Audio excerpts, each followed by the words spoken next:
day at the police station with a detective. Why did he need to hear you say those embarrassing things too? Didn't anyone really believe you? Imagine going to the emergency room for an examination. Those cubicle curtains seemed so thin as you were asked questions all over again, and a doctor and a nurse looked at your privates. Surely the signs of the bad thing your abuser made you do showed. Imagine, instead, the doctor saying there was no evidence of sexual abuse and people believing that you lied about everything. Imagine your mom acting as if she doesn't really believe you either, because if it is true, then your stepdad will need to leave the home and everyone will be mad you told. Now, picture you are that same child and you live where you can be helped by a child advocacy center. You don't need to talk repeatedly about these difficult things at school or in your own house where your family might hear or at a police station. You can go to a place designed for kids, a place that's private and feels safe. You're met there by a caseworker who spoke to you briefly in school. You meet the police detective and family advocate, your team. They offer you snacks and give you a tour of the building to help you get comfortable. They explain that the job is to help kids just like you. While it is still pretty scary, they seem nice. They explain that while both the caseworker and detective have questions they need to ask you, you only need to talk to one of them. The other person will be in a room nearby watching over closed-circuit TV. It's still embarrassing having someone else listen to these things, but it's easier to not have to say them over and over again. While your interview is being completed, the family advocate has been meeting with your parents to help them understand how they can help you over the next few days and weeks. It's good to know you will have a counselor available to you and your family immediately. Imagine that the nurse practitioner you referred to for your medical exam is part of the team of people helping you.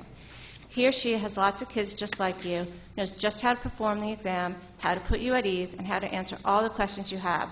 Questions like, am I pregnant? Do I have AIDS? Am I still like other kids? The nurse practitioner explains everything to you as you go along. She explains to everyone that. Even though there are no signs, that doesn't mean it didn't happen exactly as you said. In fact, she says, no medical evidence is the most common finding, even in cases of confirmed sexual abuse, and you're just glad you're okay. Now, the Child Advocacy Center opened at 121 Main Street in September of 1999. And since then, we have seen over 2,000 children that live in Putnam County. Thank you, Marla. Yes. Good evening, ladies and gentlemen. As Marla introduced, I'm the prosecutor of the Child Advocacy Center. I'm housed over there. I'm with the Putnam County District Attorney's Office. I'm funded through a state grant through the Office of Children and Family Services. And it's a collaborative effort when we have a victim and we're open 24 hours a day. All law enforcement agency, whether it be the town of Carmel, the town of Kent, the Putnam County Sheriff's Department, the New York State Troopers, and myself, the Child Protective Services, all have a key to join together when we have a victim and to speak to that victim just once. The victim will speak to whether it be Child Protective Services, myself, or a law enforcement agent who's all been specially trained in forensic training to speak to this child. They're non-leading questions. It's great for the prosecution. It's great for the legal department, for the law enforcement. Excuse me. The child only has to give their statement once. There's timelines. There's guidelines with medical that we're all trained in. When we know whether this child has to go to the hospital immediately for certain drugs that will help them if they're a victim of sexual abuse. We've seen, unfortunately, and experienced children that come to the center that have been victims of heinous sexual abuse and physical abuse.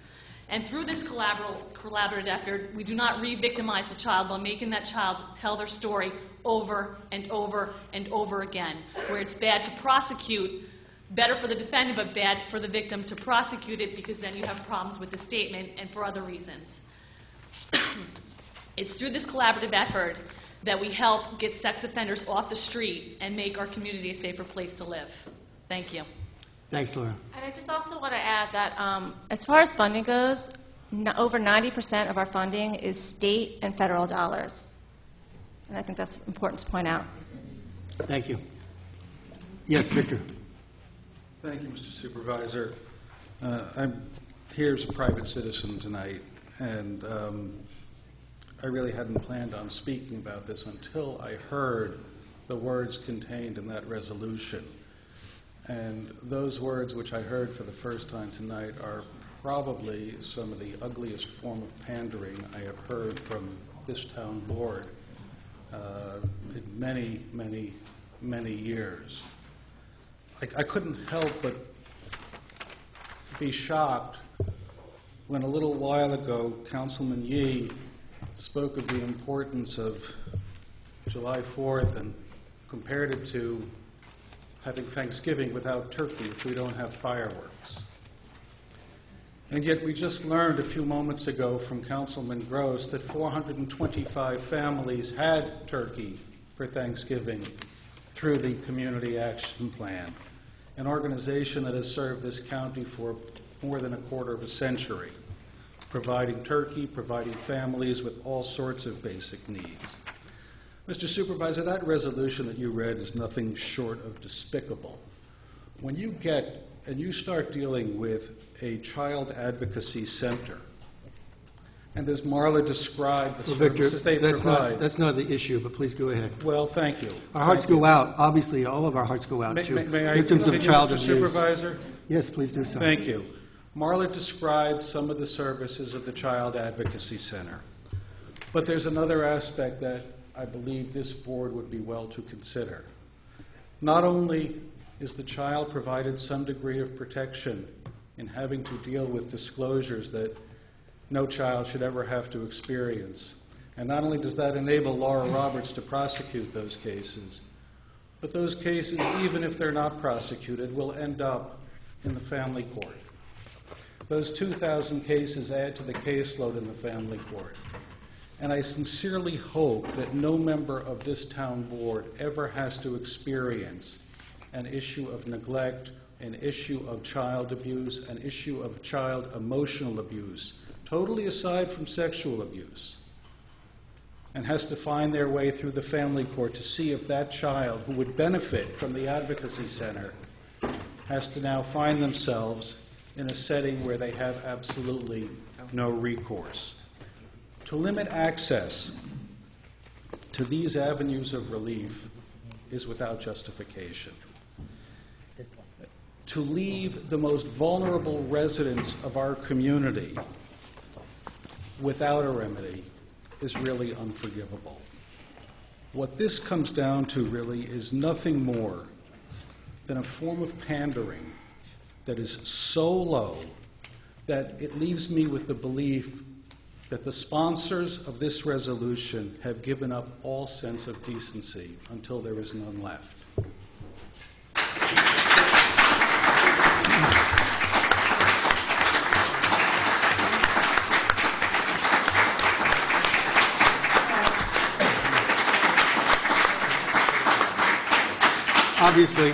Obviously, with respect to the tragic issues surrounding child abuse, our hearts go out to the victims and the families, and I thank and commend the District Attorney's Office for their hard work in such matters, such tragedies. That is not there are other programs cited at 121 Main Street, apart from the District Attorney's Domestic Violence Unit. And those units, in the past, that's included the Hispanic liaison, paid for at county expense. In the past, that's included, and includes now, welfare or transfer payments to persons present in the community. It's included food banks and so forth, as noted.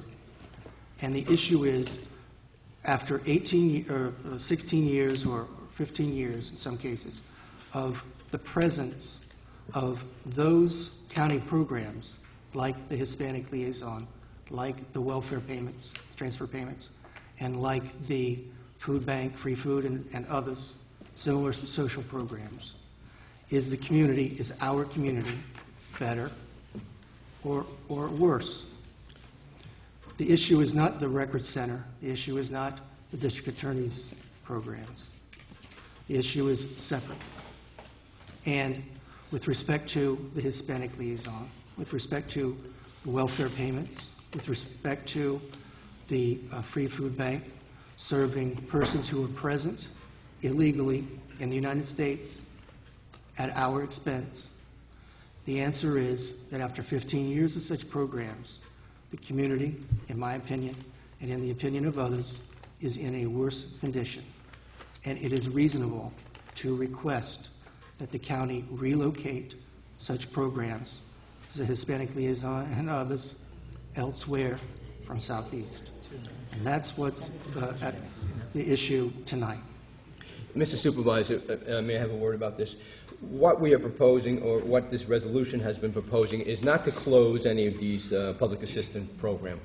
What we're looking to do is relocate this particular facility, because in the county of Putnam, there are 6 other towns. You have Phillipstown, Kent, Carmel, Putt Valley, Southeast, and Patterson. This particular facility has been in Southeast since 1999, I believe, and what we're looking to do is to try to relocate it so that other communities can benefit from what these public assistance programs could do also. So what I like to propose also is that while doing this, someone said that, it's just going to be a shell of a building. It won't be a shell of a building. It's probably a wonderful building in the center of town where we could bring in business, tax revenues, positive growth for this community. And that's all we're looking to do. I understand the plight of many people in this community who need these social service programs, and no one's looking to shut those down. What we're looking to do is probably relocate this facility so we have a better facility inside the heart of this community, and that's all we're looking to do. Thanks, Councilman. Is there additional board comment? Yes, Teresa. I started to work for the A&P in 1964. You would not believe how many women we had coming in with WIC. We had food stamps. We didn't even have the program in town. They came from all over. Our church makes collections. In August, we collect all the school supplies. We have the wishing tree for them for Christmas. And we alone are not paying the taxes. All of Putnam County is paying taxes. It's not us, not you as That's right. our town. It's all county tax dollars. It's all county tax dollars, but we can't blame Southeast for it. And it's in the village of Brewster, and there, but for the grace of God, go I. Is there further comment? Yes.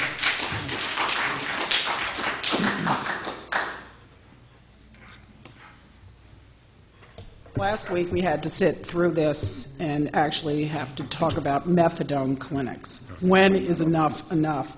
Mr. Yee, you should be ashamed of yourself. Pardon We me? won't have personal attacks tonight. Thank If you, you have ma'am. a point, please make your point.